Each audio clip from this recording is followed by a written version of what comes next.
और दर्शकों, आइए दिन भर की खबरों के साथ एक नजर डालते हैं अब तक की सुर्खियों पर। पुलिस के वरीय पद अधिकारियों ने शहरी व ग्रामीण क्षेत्र के पुलिस पद अधिकारियों के साथ की बैठक। अपराध नियंत्रण को लेकर की गई समीक्षा। और बिष्टुपुर के धनखेड़ी में किन्नरों के बीच हुई झड़प, पारिवारिक विवाद की बात आई सामने। शहर के छात्र कामदेव ने विभिन्न देशों को किया चैलेंज, बनाई बिना ईंधन से चलने वाली मोटरसाइकिल। और दर्शकों, अब खबरें विस्तार से। कोरोना महामारी के बीच लंबे समय के बाद बिष्टुपुर पुलिस की ओर से शहरी व ग्रामीण स्तर के पुलिस पद अधिकारियों की बैठक जमशेदपुर के बिष्टुपुर थाना परिसर स्थित सभागार में आयोजित की गई, जिसमें जिले के एसएसपी, सिटी एसपी सहित जिले के तमाम डीएसपी एवं थाना प्रभारी मौजूद रहे। बैठक से पूर्व मीडिया कर्मियों से बात करते हुए एसएसपीएम तमिलवानन ने बताया कि कोरोना के कारण पूरे जिले के पुलिस पद अधिकारियों के साथ बड़ी बैठक नहीं हो पाई थी। आज की बैठक में अपराध नियंत्रण को लेकर समीक्षा की जाएगी। साथ ही बेहतर कार्य करने वाले पुलिस पदाधिकारियों को प्रोत्साहित भी किया जाएगा। साथ ही गड़बड़ी करने वाले पद अधिकारियों को पनिशमेंट भी दिया जाएगा।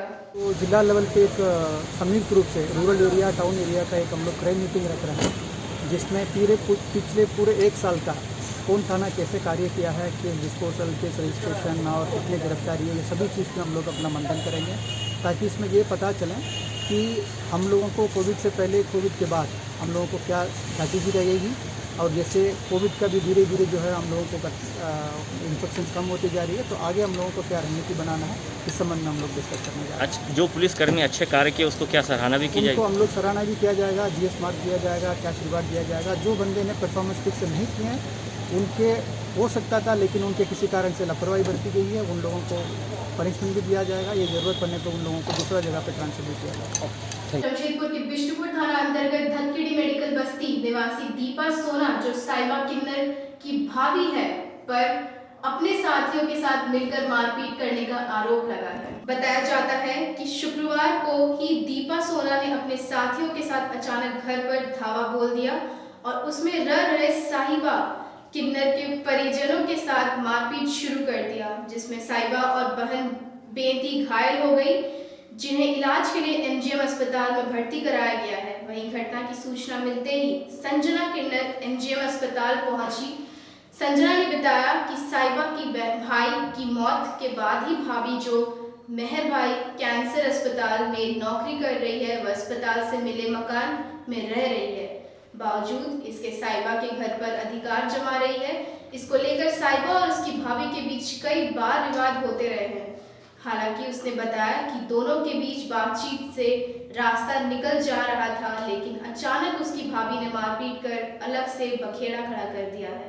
वैसे संजना ने बताया कि मामले की जानकारी बिष्टुपुर थाना घर के लिए झगड़ा झंझट में लड़का लोग 15-20 तो आया, लेडीज लोग अब पूरा मारपीट वो लोगों किया है साहिबा के साथ, मेरे साथ और मेरे बहन के साथ। घर तोड़ के पूरा कौन लोग मारा? बगल का फैमिली पूरा। कहाँ रहती थी? और दीपा सोना का बेटा लोग दो। क्यों मारा? घर किया था इन लोगों को रहने का लिए, उसका सास एक पुराना मामला लग रहा है, क्या लगता है कि आज जो ये लोग को मारपीट किया है? ये मामला साहिबा किन्नर और उनका परिवार का घर और जगह का मामला काफ़ी दिनों से चल रहा है। इसके लिए थाना पुलिस झगड़ा झमेला लड़ाई मारपीट चल रहा था और चलते आ रहा भी है। अभी थोड़ा सा मतलब समाधान निकल ही रहा था कि आज की रात को अचानक मेरे को फ़ोन आया, अभी से करीब 1-1.5 घंटा पहले फ़ोन आया उसकी बहन का कि ऐसा सा बात है, मारपीट हुआ बहुत बुरी तरह से, इतना बड़ा मारपीट उसका दोनों बहन के साथ हुआ। वो बहन को बचाने साहिबा निकली तो उसको भी जानवर की तरह घसीट के मारा गया और अभी वो हॉस्पिटल में एडमिट है। क्योंकि वो एक किन्नर समाज से जुड़ी हुई है, हम भी किन्नर समाज से जुड़े हुए हैं, इसलिए मैं जैसे खबर मिला तो मैं कैटरीना किन्नर और फुलकुमारी किन्नर को इस आपातकालीन स्थिति में लेके यहाँ पर आई हूँ देखने के लिए। और जो भी इस मामला है इसको कानून अपना, प्रशासन अपने हिसाब से, आप मीडिया, प्रेस या जो भी समाज के व्यक्ति है इनको न्याय दे, इनके परिवार को न्याय दे और इनका सही उपचार भी हो सके एमजीएम हॉस्पिटल में। हम लोग तो यही चाहते हैं जल्दी से निपटारा हो जाए। और जमशेदपुर के एक छात्र ने चाइना को किया चैलेंज, बहुत कम लागत में बना डाली बिना ईंधन से चलने वाली मोटरसाइकिल। कहा चाइना मतलब कुछ नहीं, उससे बेहतर सामान यहाँ बन सकता है, बस सरकार का साथ होना चाहिए। भारत की प्रतिभा को दुनिया के मानचित्र में स्थान रखने वाले सभी देश जानते हैं कि भारत की प्रतिभा अपने पर आ जाए तो क्या कुछ नहीं कर सकती है, जिसका एक उदाहरण जमशेदपुर की सड़कों पर सरपट दौड़ता हुआ यह होममेड मोटरसाइकिल है, जिसे डिजाइन से लेकर निर्माण करने वाला एक गरीब युवक कामदेव है। कहते हैं बचपन में बच्चों का किया गया चिंतन मंथन ही उसकी प्रतिभा बनती है। होममेड मोटरसाइकिल जमशेदपुर में निर्मित करने वाले युवक भी बनाते हैं। बचपन में उनके पिता एक खिलौने खरीद कर दिए जो चलता था, वहीं से प्रेरणा पाकर यह मोटरसाइकिल बनाया गया है, जिसमें गियर नहीं है, ना ही पेट्रोल ना डीजल की जरूरत है। यह छोटा रेडियल तैयार है, पर तैयार बैटरी से चलने वाला गाड़ी है जो 30,000 में उपलब्ध हो सकती है, जिसमें पैडल भी लग सकता है, जो किसी भी परिस्थिति में काम आएगी। वही कामदेव बताते हैं आज भारत के उद्योग बाजार में बड़ी स्थान पकड़ेगी अगर सरकार या बड़ी कोई कंपनी इसे हायर करे तो। कहा चाइना इन मामलों में कुछ नहीं है, उसका बनाया सामान सस्ता रहता है जो हम भारतवासी भी बना सकते हैं, और चाइना के सामानों का बाजार पर कब्जा था उस स्थान को भर सकते हैं। भारत के बाजार में चाइना का इस तरह का माल लो कॉस्ट में बहुत ज़्यादा आता था, इस कारण से चाइना का माल का डिमांड था। तो क्या ऐसा लोकल चीज़ जब ऊपर आएगा तो विदेशी कंपनियों का डिमांड रह पाएगा? क्या सोचते हैं? नहीं, एकदम नहीं। हम तो चाइना को मुकाबला देने के लिए तैयार है, अभी भी हैं हम। हमको कहीं से थोड़ा सा सपोर्ट, ज़्यादा भी नहीं, और ना ही मैं पैसा का डिमांड कर रहा हूँ।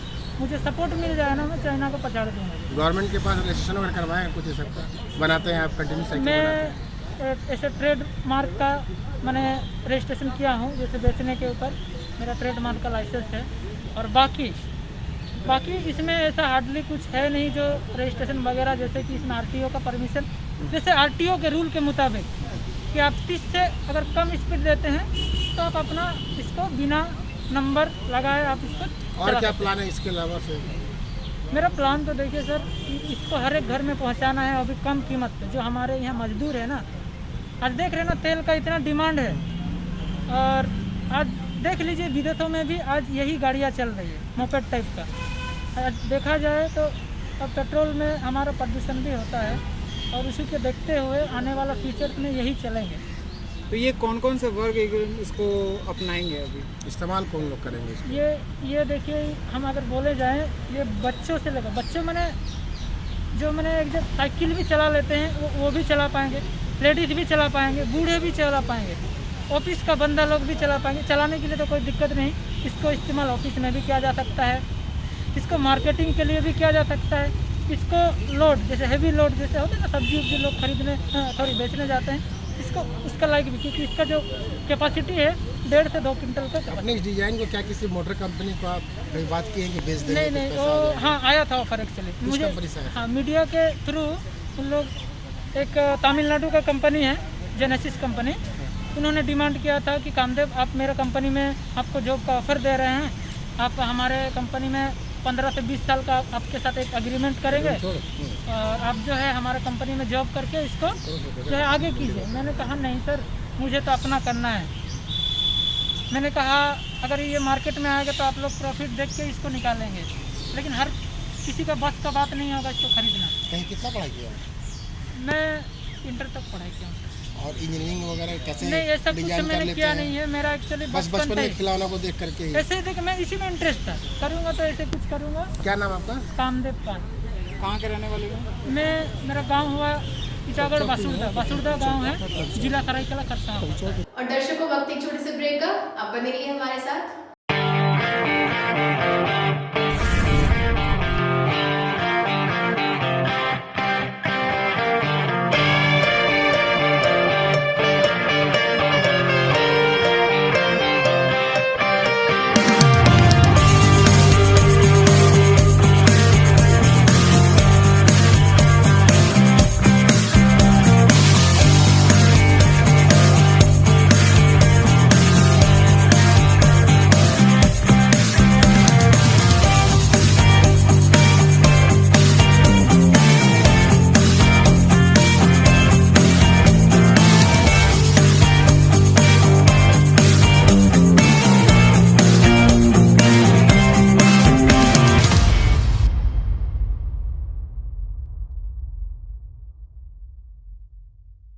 मुंबई बेकरी अब आपके शहर में किफ़ायती दरों पर लेकर आ गया है एक से बढ़कर एक tasty pizza, cookies, all types of cake, all types of snacks, all types of biscuits, patties और भी बहुत कुछ। तो फिर देर किस बात की, आज ही अपनी पसंद का व्यंजन घर बैठे ऑर्डर करें। हमारा पता Mumbai bakery, house number 13, market area, Dhatkidi, Jamshedpur. Phone number 9593760653 62973188081। दर्शकों, ब्रेक के बाद एक बार फिर आपका स्वागत है। वहीं नए राशन कार्ड बनवाने साथ ही धतकिड़ी हाट बाजार की भूमि में अतिक्रमण हटाने के संबंध में झारखंड मुक्ति मोर्चा जमशेदपुर प्रखंड कमेटी की ओर से एक प्रतिनिधि मंडल ने प्रखंड विकास पद अधिकारी, आंचल अधिकारी से मुलाकात कर अपनी विभिन्न मांगों से उन्हें अवगत कराया। विगत दिनों झारखंड मुक्ति मोर्चा जमशेदपुर प्रखंड कमेटी की ओर से जमशेदपुर प्रखंड के अंतर्गत विभिन्न पंचायतों ने ग्रामीणों को चिन्हित कर नया राशन कार्ड बनवाया गया ताकि सरकारी सुविधाएं उन्हें मिल सके, पर अब तक उस पर कार्य नहीं होने पर जमशेदपुर प्रखंड कमेटी के प्रतिनिधि मंडल ने प्रखंड विकास पद अधिकारी से मुलाकात कर जल्द से जल्द लाभुकों के आवेदन की जांच कर राशन कार्ड बनवाने का आग्रह किया ताकि गरीब जरूरतमंदों के समक्ष जो समस्या उत्पन्न हो रही है उसे दूर की जा सके। जहां इस संबंध में जानकारी देते हुए प्रखंड अध्यक्ष बहादुर किस्कू ने बताया कि प्रखंड विकास पद अधिकारी ने आश्वासन दिया है कि जल्द से जल्द सारे आवेदनों के सत्यापन के लिए भेजा जाएगा ताकि सभी का राशन कार्ड बन जाए। वहीं दूसरी तरफ प्रतिनिधि मंडल ने आंचल अधिकारी कार्यालय के भूमि संबंधित कर्मचारियों से मुलाकात की और बागबेड़ा थाना अंतर्गत धतकिड़ी हाट बाजार की जमीन पर से जल्द अतिक्रमण हटाने की मांग की। इस संबंध में जानकारी देते हुए प्रखंड अध्यक्ष बहादुर किस्कू ने बताया कि 2 माह पूर्व उक्त जमीन की सीमांकन किया गया है, जहां सीमांकन के द्वारा कई ऐसे घर पाए गए जिन्होंने अवैध रूप से कब्जा किया है। इस संबंध में कर्मचारियों द्वारा बताया जा रहा है कि उन पर BPLE का केस हुआ है, पर सारे कर्मचारी केस से संबंधित कागजात दिखाने से बच रहे हैं। उन्होंने कर्मचारियों की कार्यशैली पर सवाल उठाते हुए कहा है कि अगर यही हाल कर्मचारियों का रहा तो इनकी शिकायत विधायक व सरकार से करेंगे। प्रखंड मुक्ति मोर्चा जमशेदपुर प्रखंड के प्रतिनिधि मंडल, प्रखंड विकास पदाधिकारी करंडी के BDO साहब से हम लोग मुलाकात किए, जो विगत दिनों जमशेदपुर प्रखंड कमेटी के द्वारा विभिन्न पंचायत, विभिन्न गाँवों में नया राशन फॉर्म फिलअप कर कार्ड बनाने को लेकर हम लोगों ने BDO साहब को कई आवेदन जमा किए थे और उसी आवेदन में आज हम लोगों ने बातचीत की है और BDO साहब ने कहा कि दिए गए जितने भी आवेदन तत्काल काम चल रहा है, सत्यापन का काम चल रहा है। अगर किसी वजह से किसी आवेदन पर किसी तरह का त्रुटि है तो वैसे त्रुटि को भी पुनः बात विचार करके आप लोग से मिल के हम लोग उस त्रुटि को भी समाप्त करेंगे। और इसके साथ साथ जमशेदपुर के जुगसलाई में रेलवे ओवरब्रिज का काम चल रहा है, साथ ही गेल कंपनी का CNG प्लांट भी लग रहा है। उधर वर्षों से वहां संचालित हो रहे ऑटो टैक्सी स्टैंड चालकों ने अपने लिए स्थायी स्टैंड की मांग की है। कहना है कि जब टाटा स्टील अस्तित्व में आई है तब से वहां ऑटो टैक्सी स्टैंड संचालित हो रहा है। जिला प्रशासन की ओर से ओवरब्रिज निर्माण के कारण विस्थापित हुए मकानों एवं दुकानों के लिए वैकल्पिक व्यवस्था की जा रही है। ऐसे में ऑटो टैक्सी चालकों के लिए भी स्थायी व्यवस्था की मांग इन्होंने जमशेदपुर उपायुक्त से उठाई है। इनका कहना है कि स्टैंड हटाने से सैकड़ों शिक्षित बेरोजगार ऑटो टैक्सी चालक बेरोजगार हो जाएंगे और उनके परिवार के समक्ष रोजी रोटी की समस्या उत्पन्न हो जाएगी। इस संबंध में इन्होंने एक ज्ञापन भी जिले के उपायुक्त को सौंपा है। और उसके एवज में ट्रैफिक डीएसपी को भी बोला गया, लॉ एंड ऑर्डर के डीएसपी को भी बोला गया था कि हम लोगों के लिए जगह दे दीजिए, लेकिन उन लोगों ने उस जगह रिप्लेसमेंट के लिए जगह मुहैया नहीं कराई है और इन लोगों को जबरन वहाँ से हटाने जाने का नोटिस दे दिया गया। इनको बोला जा रहा है कि आप लोग वहाँ से हटाइए, तो उसके लिए कि हम लोगों को अल्टरनेट जगह दिया जाए वहीं आसपास में, क्योंकि 70-80 से टाटा स्टील बना है, जब से जुग चलाई थी तब से लोग टैक्सी से और टेम्पो से वहाँ आते जाते रहे और वहाँ बराबर स्टैंड रहा है। तो आज ये स्टैंड जो हटाया जा रहा है उसी के खिलाफ में हम लोग डीसी से मांग करने आए हैं कि हम लोगों को इसे 100 परिवार उससे चलते हैं, उनका भरण पोषण होता है, तो 100 परिवार बेदखल हो जाएंगे, वो बेरोजगार हो जाएंगे। उनकी समस्या को हल करने के लिए हम लोगों को वहीं नज़दीक में एक अच्छा जगह दिया जाए जहां लोगों को जनता को भी सुविधा हो और टेम्पो उनको भी सुविधा रहे, उनकी रोजी रोटी भी चलती रहे, उनका भविष्य और बच्चे अंधकार में नहीं जाएं। इसी उद्देश्य से हम लोग उपायुक्त पूर्वी सिंहभूम जिले को ये ज्ञापन देने आए हैं कि इनकी बात सुने। और के शुक्ला, जमशेदपुर, झारखंड पीसीसी डेलीगेट। और राष्ट्रीय आदिवासी हो मुंडा भाषा वारंग चीती लिपि प्रचार प्रसार हो रहा बैनर तले समाज में एकजुटता का प्रयास कर रहा है। इसी के तहत संगठन की ओर से आसाम में भगवान बिरसा मुंडा की आदमकद प्रतिमा स्थापित किए जाने की रणनीति भी तैयार की गई है। राष्ट्रीय आदिवासी हो मुंडा भाषा वारंग चीती लिपि प्रचार प्रसार के अध्यक्ष बीनानंद सरकार के नेतृत्व में एक बैठक का आयोजन किया गया, जहां इस बैठक में झारखंड राज्य के अलावा बिहार, उड़ीसा, बंगाल, छत्तीसगढ़ और आसाम में रह रहे आदिवासियों के शिक्षा, एकता और उनके सामाजिक विकास पर जोर दिया गया। इधर बैठक के संबंध में पत्रकारों से मुखातिब होते हुए बीनानंद सरकार ने बताया कि संगठन द्वारा लगातार विभिन्न राज्यों में रह रहे आदिवासी भाई बहनों के उत्थान के लिए प्रयास किया जा रहा है। उन्होंने बताया कि असम में 80 लाख की आबादी निवास करती है, जहां उनकी स्थिति दिन प्रतिदिन दयनीय होते जा रही है। 200 वर्षों से वे सभी बंधुओं मजदूर की तरह काम कर रहे हैं, जहां न ही उनके लिए शिक्षा की व्यवस्था है, न ही उनके विकास के लिए कोई कदम उठाए जा रहे हैं। ऐसे में उनके विकास और उत्थान के लिए संगठन उन्हें एकजुट करने का प्रयास कर रहा है। इसके लिए असम में भगवान बिरसा मुंडा की आदमकद प्रतिमा स्थापित की जा रही है।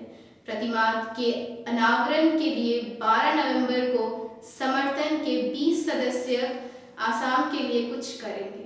मुंडा भाषा वारंग प्रचार प्रसार हो रहा, जो राष्ट्रीय कमेटी है आपके जमशेदपुर स्थित साजम टोला में, ये हमारे कार्यालय है और यहाँ से हम आसाम, बंगाल, उड़ीसा, छत्तीसगढ़, बिहार, अन्य ऐसे राज्यों में जहाँ जनजातीय भाषा और हमारे जो एसटी, ओबीसी, माइनॉरिटी जितने भी हमारे साथ में जुड़े हुए जनजातीय हैं, उन सबों की आवाज़ को हम बढ़ाना चाहते हैं और चाहते हैं कि हमारे लोग जिस तरह से आज पिछड़े हुए हैं, चाहे भाषा के शैली में हो, चाहे शिक्षा के संदर्भ में हो, बहुत सी जगह हम लोग देखते हैं शिक्षा भी नहीं है। और इस लिपि या हमारे जो वारंग चीती लिपि हो, चाहे कोलचिकी लिपि हो या मुंडारी लिपि हो, इससे हमारे स्कूलों में शिक्षा प्रचार प्रसार आगे बढ़े, ताकि हमारे जो अनुसूचित जनजाति हो, चाहे एसटी हो, एससी हो, ओबीसी हो, सभी को एक समान स्तर मिल सके। और हम लोग विशेष रूप से आसाम 12 नवंबर को प्रस्थान कर रहे हैं। 20 सदस्यीय दल जो कि वहाँ एक आदमकद विशाल बिरसा मुंडा जी का मूर्ति का अनावरण करेंगे। पूरा परिचय दीजिए। बीनानंद सिरका, राष्ट्रीय अध्यक्ष, अनुसूचित। और दर्शकों, चलते चलते एक नजर अब तक की सुर्खियों पर। पुलिस के वरीय पद अधिकारियों ने शहरी व ग्रामीण क्षेत्र के पुलिस पद अधिकारियों के साथ की बैठक। अपराध नियंत्रण को लेकर की गई समीक्षा और बिष्टुपुर के धक्केडीक में किन्नरों के बीच हुई झड़प, पारिवारिक विवाद की बात आई सामने।